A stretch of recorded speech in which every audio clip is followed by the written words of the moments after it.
بسم اللہ الرحمن الرحیم۔ السلام علیکم ایوری ون۔ تو کیسے ہیں آپ سب لوگ؟ الحمدللہ میں آپ کی دعاؤں سے بالکل ٹھیک ٹھاک، اور امید ہے کہ آپ سب بھی بالکل ٹھیک ٹھاک ہوں گے۔ رابعہ بصری اسلامی تصوف کی ایک نمایاں شخصیت 8ویں صدی عیسوی میں پیدا ہوئیں۔ وہ ابتدائی مسلم صوفیہ میں شمار کی جاتی ہیں۔ وہ اپنی زہد، عبادت اور اللہ کے عشق کے لیے مشہور ہیں۔ رابعہ کی شخصیت اور ان کی زندگی کے واقعات تصوف کے ابتدائی دور میں غیر معمولی اہمیت کے حامل ہیں۔ ان کی زندگی پر زیادہ تر معلومات زبانی روایات اور صوفیائی کتب کے اخذ کی گئی ہیں۔ رابعہ بصری کی پیدائش بصرہ، عراق میں ہوئی، جو اس وقت اسلامی سلطنت کا ایک اہم مرکز تھا۔ ان کی پیدائش کے سال کے بارے میں مختلف روایات ہیں، لیکن عام طور پر 95 ہجری 713 عیسوی کے قریب کی تاریخ دی جاتی ہے۔ ان کے والدین نہایت غریب تھے اور رابعہ اپنی 3 بہنوں میں سب سے چھوٹی تھی۔ یہی وجہ ہے کہ ان کا نام رابعہ رکھا گیا، جس کا مطلب ہے چوتھی۔ کہا جاتا ہے کہ رابعہ کی پیدائش کے وقت ان کے والدین کے پاس چراغ کے لیے تیل تک نہیں تھا، لیکن ان کی والدہ کو خواب میں بشارت ہوئی کہ ان کی بیٹی اللہ کی خاص ولیہ بنے گی۔ یہ ابتدائی حالات ان کی زہد اور فکر کی علامت ہے۔ رابعہ بصری کے والدین کے انتقال کے بعد وہ یتیم ہو گئیں اور غربت کی وجہ سے ایک شخص نے انہیں غلام بنا لیا۔ غلامی کے دوران رابعہ نے اپنی زندگی کا زیادہ تر وقت عبادت اور ذکر الہی میں گزارا۔ روایت ہے کہ ایک رات ان کے مالک نے انہیں نماز پڑھتے دیکھا اور ان کے گرد ایک نورانی روشنی کا حلقہ محسوس کی۔ یہ دیکھ کر وہ حیران ہوا اور ان کی روحانی عظمت کا قائل ہو کر انہیں آزاد کر دیا۔ آزادی کے بعد رابعہ نے دنیاوی زندگی کو مکمل طور پر ترک کر دیا اور عبادت و ریاضت میں مشغول ہو گئیں۔ انہوں نے دنیا کی آزمائشوں اور مال و دولت سے کنارہ کشی اختیار کی اور اپنی باقی زندگی اللہ کے عشق میں بسر کی۔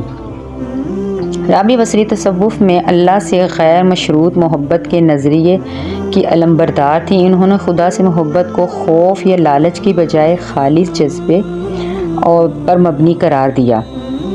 ان کا مشہور قول ہے، اے اللہ، اگر میں تجھ سے جنت کے لالچ میں محبت کرتی ہوں تو مجھے جنت سے محروم رکھ، اور اگر میں جہنم کے خوف سے تیری عبادت کرتی ہوں تو مجھے جہنم میں ڈال دے، لیکن اگر میں تجھ سے تیری ذات کی خاطر محبت کرتی ہوں تو مجھے اپنے دیدار سے نواز دے۔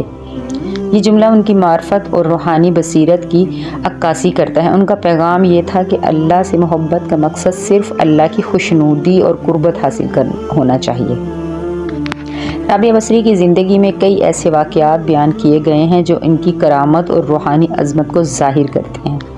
ایک دن رابعہ بصری ہاتھ میں پانی کا برتن اور دوسرے ہاتھ میں آگ لے کر گلیوں میں نکلیں۔ لوگوں نے پوچھا کہ وہ ایسا کیوں کر رہی ہیں؟ رابعہ نے جواب دیا، میں چاہتی ہوں کہ جنت کو پانی سے بجھا دوں اور جہنم کو آگ لگا دوں، تاکہ لوگ صرف اللہ کی محبت میں عبادت کریں، نہ کہ جنت کے لالچ یا جہنم کے خوف سے۔ کہا جاتا ہے کہ وہ ساری رات عبادت میں گزارتی تھیں اور دن کو روزہ رکھتی تھیں۔ ان کا ایمان اتنا مضبوط تھا کہ وہ اللہ کے حکم کے بغیر کسی چیز کی خواہش نہیں کرتی تھیں۔ ایک بار کسی نے ان سے پوچھا، کیا آپ شیطان سے نفرت کرتی ہیں؟ رابعہ نے جواب دیا، میری محبت اللہ کے لیے اتنی مکمل ہے کہ مجھے شیطان سے نفرت کرنے کا وقت ہی نہیں ملتا۔ رابعہ بصری کی تعلیمات کا محور اللہ کی محبت، ضبط اور نفس کی پاکیزگی تھا۔ ان کے اہم نظریات درج ذیل ہیں۔ رابعہ بصری نے ہمیشہ اللہ سے محبت کو غیر مشروط قرار دیا۔ ان کا نظریہ یہ تھا کہ حقیقی عبادت وہ ہے جو کسی غرض کے بغیر کی جائے۔ انہوں نے دنیاوی خواہشات کو ترک کر دیا اور سادہ زندگی کو اپنایا۔ ان کا یہ عمل ایک مثال بن گیا اور اللہ کی محبت کے لیے دنیاوی چیزوں کی قربانی دی جا سکتی ہے۔ رابعہ بصری نے اس وقت کی مسلم دنیا میں خواتین کی روحانی حیثیت کو اجاگر کیا۔ وہ اس بات کا ثبوت ہیں کہ عورتیں بھی اللہ کے قرب کی اعلیٰ منزلیں حاصل کر سکتی ہیں۔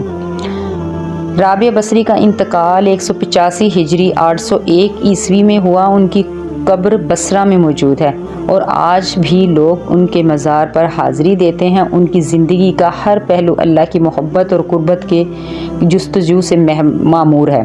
رابعہ بصری کی زندگی اور تعلیمات صوفی ازم کی بنیاد میں اہم کردار ادا کرتی ہیں۔ ان کی ضبط، عبادت اور اللہ کے عشق کی شدت نے اسلامی تصوف کو ایک نئی سمت دی۔ وہ آج بھی مسلمانوں کے لیے روحانی رہنمائی کا ذریعہ ہیں اور ان کا ذکر صوفیانہ ادب میں ہمیشہ زندہ رہے گا۔ تو یہ تھی رابعہ بصری کے بارے میں کچھ معلومات جو مجھے معلوم تھی اور آپ کو بھی میں نے بتایا۔ تو آئی ہوپ سو کہ آپ کو بہت کچھ سیکھنے کو ملا ہوگا۔ ایسا ہے تو جلدی سے چینل کو سبسکرائب کر کے ویڈیو کو لائک شیئر کر دیں اور مجھے زیادہ سے زیادہ سپورٹ دیں۔ ملوں گی آپ سے اسی طرح کی ایک اور اچھی سی سٹوری کے ساتھ، اچھی سی کہانی کے ساتھ۔ تب تک کے لیے اپنی بہن کبریٰ کو دیجیے اجازت۔ اللہ حافظ۔